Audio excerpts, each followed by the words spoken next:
Suatu hari di sebuah desa, ada anak remaja namanya Iwan. Dia tuh murid silat yang udah latihan sejak kecil. Dari dulu, Iwan selalu dikenal sebagai anak yang tekun. Nggak gampang menyerah, dan punya semangat tinggi buat belajar. Beda sama anak-anak sebayanya yang lebih suka main, Iwan rela bangun subuh, lari keliling sawah. Terus lanjut, latihan di padepokan. Walaupun masih muda, dia udah punya dasar jurus yang kuat. Tapi yang bikin orang respect bukan cuma itu. Iwan tuh nggak pernah sombong, selalu nurut sama gurunya, dan nggak pernah maksa nunjukin ilmunya buat gaya-gayaan. Orang-orang di desa sering bilang, Iwan itu anak baik, yang kalau ngomong sopan, kalau diajarin gampang nyerap, dan kalau salah, nggak pernah ngeyel. Guru silatnya pun sayang banget sama dia, makanya nggak heran. Banyak murid lain yang diem-diem ngeliat Iwan kayak contoh yang harus ditiru. Tapi dalam hati Iwan, dia sering mikir kalau dirinya masih jauh dari kata jago.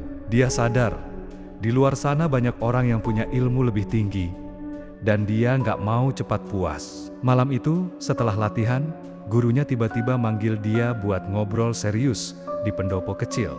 Biasanya habis latihan, guru mereka suka santai, kadang bercanda, atau sekadar nanya kabar keluarga. Tapi kali ini, auranya beda. Lebih tenang, tapi juga kerasa berat. Wan, ilmu lo udah matang. Jurus-jurus dasar udah lo kuasain, tenaga dalam juga udah kuat. Tapi ada satu hal yang harus lo jalanin sebelum bisa dibilang pendekar beneran. Kata gurunya sambil menatap lurus ke arah Iwan. Iwan bengong, keningnya berkerut. Maksud guru gimana? Tugas apa lagi? Bukannya latihan gue udah cukup? Tanyanya polos. Dalam hatinya, Iwan agak bingung. Selama ini dia kira setelah bertahun-tahun belajar, puncaknya ya tinggal jadi pelatih atau bantu ngajar adik-adik yang belum paham. Gurunya menarik napas dalam, lalu pelan-pelan bicara. Silat itu bukan cuma jurus, bukan cuma tenaga. Silat sejati itu gabungan antara fisik, hati, dan pikiran. Kalau lo mau naik satu tingkat, lo harus hadapin ujian hidup. Ada sebuah desa seberang yang katanya udah lama dikuasai kegelapan. Warganya hidup dalam ketakutan karena banyak santet, dan ada satu pendekar sakti yang selalu nyebarin teror. Tugas lo adalah pergi ke sana. Hadapi semua itu, dan lihat sejauh mana lo bisa bertahan. Iwan langsung terdiam. Kata-kata itu kayak beban berat yang ditaruh di pundaknya. Desa santet, pendekar sakti, itu bukan hal main-main. Guru, ini serius. Saya sendirian ke sana, kalau saya nggak bisa balik gimana? Suaranya agak bergetar. Kelihatan kalau dia takut. Gurunya tersenyum tipis. Matanya lembut, tapi tegas. Wan, justru itu intinya. Musuh terbesar lo bukan orang lain, tapi rasa takut lo sendiri. Kalau hati lo bersih, kalau niat lo lurus, insya Allah jalan selalu ada. Jangan pikirin kemenangan lawan orang. Pikirin kemenangan lawan diri lo sendiri. Iwan masih ragu, tapi ada api kecil di dalam dirinya yang mulai nyala. Api itu berupa rasa tanggung jawab. Dari kecil dia udah diajarin kalau ilmu itu bukan buat gaya, tapi buat jagain orang, buat kebaikan. Kalau dia mundur sekarang, berarti semua latihan selama ini sia-sia. Dia akhirnya mengangguk pelan, walau dadanya masih deg-degan. Baik, guru, kalau itu memang tugas terakhir saya akan coba. Gurunya lalu menepuk bahunya, seolah memberi kekuatan. Malam itu, sebelum tidur, Iwan banyak merenung. Dia lihat langit desa yang penuh bintang, tapi hatinya campur aduk antara takut, penasaran, dan juga ada sedikit semangat buat ngebuktiin dirinya. Dia sadar, perjalanan ini bakal jadi titik balik dalam hidupnya. Kalau berhasil, dia bukan cuma jadi murid silat, tapi bisa benar-benar ngerti arti dari sebuah ilmu. Dan tanpa dia sadari, sejak malam itu, langkah barunya udah dimulai. Langkah menuju ujian terbesar yang akan ngebentuk dirinya, bukan cuma sebagai pesilat, tapi sebagai manusia seutuhnya. Besok paginya, Iwan bangun lebih awal dari biasanya. Udara desa masih dingin, embun masih nempel di dedaunan. Tapi hatinya udah panas dingin, mikirin perjalanan. Dia ngemas barang seadanya, cuma bawa bekal roti kering, air minum, sama kain putih peninggalan ayahnya yang katanya bisa jadi pengingat buat tetap sabar. Gurunya cuma ngasih pesan singkat sebelum dia berangkat, "Ingat Wan, jangan lawan dengan emosi. Kalau lo marah, lo kalah. Kalau lo tenang, lo menang." Dengan langkah agak ragu tapi tekad yang makin kuat, Iwan mulai jalan ninggalin desanya. Awalnya lewat sawah yang hijau. Burung-burung masih berkicau.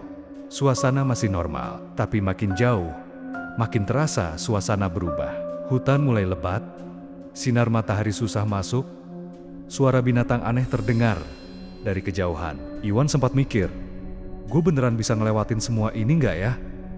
Sendirian gini, apa nggak gila gue? Tapi tiap kali rasa takut muncul, dia tarik napas dalam, lalu ingat pesan gurunya. Sampai akhirnya setelah jalan berjam-jam, dari kejauhan mulai kelihatan desa yang dituju. Dari luar aja udah kerasa beda banget. Anginnya dingin tapi menusuk, pohon-pohonnya kering kayak nggak ada kehidupan.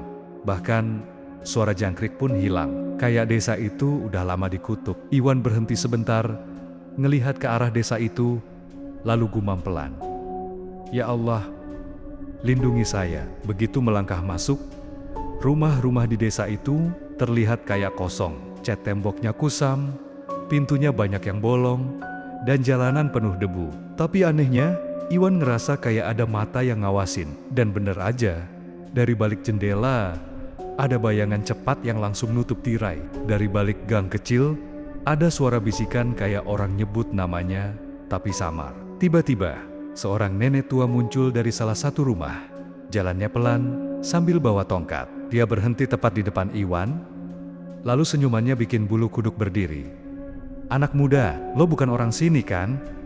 Balik aja.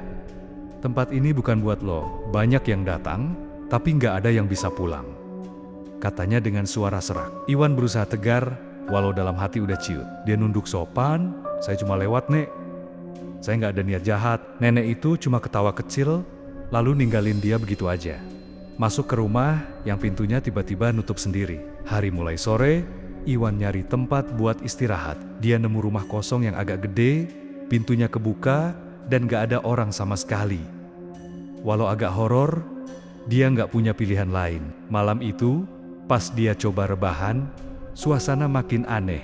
Angin tiba-tiba masuk lewat celah dinding, bikin suara kayak bisikan. Pintu depan yang udah dia kunci, pelan-pelan kebuka sendiri. Jantungnya makin kenceng.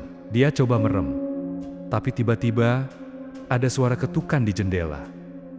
Tok, tok, tok. Pas dia buka mata, dari luar jendela ada bayangan hitam berdiri diam. Matanya merah nyala kayak bara. Iwan hampir teriak, tapi dia ingat lagi pesan gurunya. "Jangan panik, jangan takut." Dengan tangan gemeteran, dia duduk bersila, tarik napas, terus mulai baca doa dalam hati. Aneh banget, bayangan itu pelan-pelan kabur, suara ketukan hilang, dan angin pun reda. Iwan akhirnya sadar, kekuatan sejati bukan cuma ada di jurus, tapi di hatinya. Kalau dia kalah sama rasa takut, habislah dia. Malam itu, dia nggak bisa tidur nyenyak. Tapi ada satu hal yang bikin dia lega. Dia berhasil ngelewatin ujian pertama, melawan rasa takut dalam dirinya sendiri. Dan dia tahu, besok bakal lebih berat lagi. Karena dia masih harus ketemu sosok yang katanya paling ditakutin di desa itu, si pendekar sakti. Pagi itu, matahari hampir nggak kelihatan. Awan tebal nutupin langit, bikin desa itu kayak nggak pernah terang. Iwan keluar dari rumah kosong tempat dia semalam istirahat. Badannya masih agak pegel karena tidur nggak tenang. Warga desa mulai kelihatan keluar satu-satu. Tapi raut muka mereka pucat, matanya kosong, kayak orang yang tiap hari hidup dalam ketakutan. Begitu mereka lihat Iwan, sebagian bisik-bisik, ada juga yang langsung minggir seolah nggak mau kena masalah, gara-gara deket sama dia. Dari tengah kerumunan, tiba-tiba suasana jadi hening. Langkah berat terdengar mendekat, dan muncullah sosok yang bikin semua orang nunduk ketakutan. Seorang pria tua tinggi besar, rambut panjang berantakan, matanya tajam kayak elang, dan tangannya penuh urat menonjol. Dialah pendekar sakti yang katanya nguasain desa itu. Aura hitamnya kerasa banget, bikin bulu kuduk merinding. Dia berdiri tepat di depan Iwan, lalu ketawa keras. Anak ingusan macam lo, berani masuk ke desa gue? Hahaha. Lo pikir ilmu silat bisa ngalahin gue? Gue bukan sekadar pendekar. Gue penguasa di sini. Iwan berusaha berdiri tegak, walau lututnya bergetar.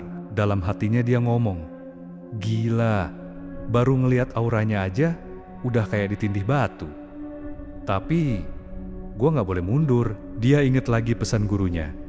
Kalau silat sejati itu bukan cuma soal siapa yang kuat, tapi siapa yang bisa tenang dan sabar. Pertarungan pun dimulai.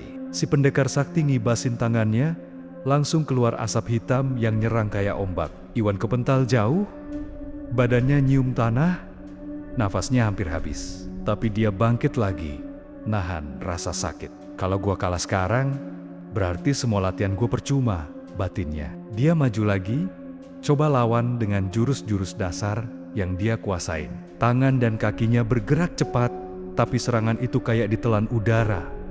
Pendekar itu malah ketawa makin keras. Lemah, lo cuma mainan buat gue. Iwan sempat jatuh berlutut, peluh dingin ngalir di dahinya. Dalam hati dia hampir nyerah. Tapi tiba-tiba terngiang suara gurunya. Kalau lo marah, lo kalah. Kalau lo tenang, lo menang. Kalimat itu bikin dia sadar, selama ini dia terlalu fokus buat ngalahin lawannya. Padahal, inti silat bukan soal menang atau kalah, tapi soal kendali diri. Dia pun berhenti nyerang, duduk bersila sebentar. Di tengah lapangan, warga desa semua kaget. Mereka kira Iwan udah pasrah. Tapi sebenarnya, dia lagi ngumpulin tenaga dalam, menenangkan hati, dan nurunin rasa takutnya. Pas pendekar sakti nyerang lagi dengan asap hitamnya, Iwan berdiri dengan tatapan lebih tenang. Dia nggak ngelawan pakai emosi, tapi pakai kesabaran. Serangan demi serangan datang. Tapi entah kenapa, makin lama makin lemah, asap hitam itu balik kena tubuh si pendekar sendiri, bikin dia mundur beberapa langkah. "Apa yang lo lakuin?" teriaknya dengan wajah panik. Iwan maju pelan. Suaranya mantap, walau tubuhnya masih gemetar. Silat sejati bukan buat nguasain orang, apalagi nyebar ketakutan. Silat itu buat jaga kebenaran. Pendekar sakti makin marah, tapi justru makin banyak tenaganya yang habis sendiri. Sampai akhirnya, dengan satu hentakan kaki dan dorongan tenaga dalam yang bersih, Iwan berhasil bikin si pendekar jatuh terkapar. Gak bisa bangun lagi. Warga desa langsung heboh. Ada yang nangis lega, ada yang langsung sujud syukur. Mereka gak nyangka ada anak muda yang berani dan bisa ngalahin teror selama ini. Iwan berdiri lelah, nafasnya tersengal, tapi hatinya tenang. Dia sadar kemenangan itu bukan karena dia paling kuat, tapi karena dia bisa ngalahin rasa takut dalam dirinya sendiri. Suasana desa perlahan berubah. Setelah pendekar sakti itu tumbang, warga yang tadinya hidup dalam ketakutan mulai berani keluar rumah. Anak-anak yang biasanya sembunyi di balik pintu, sekarang bisa lari-lari kecil di jalanan. Orang tua yang tadinya pucat dan murung, akhirnya bisa senyum. Walau masih agak ragu seolah belum percaya kalau teror benar-benar udah berakhir. Salah satu warga yang paling tua maju ke depan, menatap Iwan dengan mata berkaca-kaca. "Nak, kami berhutang nyawa sama kamu. Kalau bukan karena keberanianmu, mungkin kami selamanya hidup dalam bayangan ketakutan." "Terima kasih, Nak." Warga lain ikut mengangguk. Ada yang nangis, ada juga yang langsung salaman sama Iwan. Tapi Iwan hanya tersenyum tipis, tubuhnya masih terasa sakit. Dia menunduk sopan dan bilang pelan, "Saya bukan siapa-siapa. Saya cuma murid silat biasa. Kalau ada yang bikin saya kuat di sini, itu bukan jurus saya, tapi hati saya yang terus diingatkan sama guru. Ilmu silat nggak ada artinya kalau cuma dipakai buat nakutin orang. Ilmu itu baru berguna kalau dipakai buat jagain orang lain." Warga desa semakin kagum. Beberapa di antara mereka bahkan langsung berjanji buat nggak lagi percaya pada santet atau ikut-ikutan dalam hal yang bikin orang lain celaka. Mereka sadar, hidup dalam rasa takut cuma bikin mereka kehilangan jati diri. Setelah semua agak tenang, Iwan pamit buat balik ke padepokan. Perjalanannya pulang terasa lebih ringan, walaupun tubuhnya penuh luka. Di sepanjang jalan, dia merenung. Ternyata, musuh terbesar bukan pendekar sakti itu, tapi rasa takut dalam diri gue sendiri. Kalau gue kalah sama takut, gue gak bakal sampai sejauh ini. Sesampainya di padepokan, gurunya udah nunggu di depan. Begitu lihat Iwan datang, gurunya tersenyum bangga. "Wan, lo udah lulus bukan karena lo ngalahin pendekar itu, tapi karena lo berhasil ngalahin rasa takut lo sendiri. Itu arti dari tugas terakhir yang sebenarnya." Iwan menunduk dalam, matanya berkaca-kaca. Dia sadar perjalanan itu bukan sekadar tentang silat, tapi tentang hidup, tentang gimana cara menghadapi rasa takut, gimana tetap rendah hati walau udah ngelewatin hal besar, dan gimana ilmu yang dipunya harus bermanfaat buat orang lain, bukan buat nyari nama. Malam itu, di bawah langit desa yang cerah, Iwan duduk di pendopo padepokan sambil menatap bintang. Dia merasa hidupnya udah berubah. Dari seorang remaja yang cuma pengen jago silat, sekarang dia ngerti arti yang lebih besar. Bahwa jadi kuat itu bukan berarti bisa ngalahin orang lain, tapi bisa ngalahin diri sendiri. Dan sejak hari itu, nama Iwan bukan cuma dikenal sebagai murid silat, tapi sebagai anak muda yang berani dan rendah hati. Ceritanya jadi pelajaran buat banyak orang, bahwa keberanian sejati datang dari hati yang tenang, bukan dari jurus yang hebat.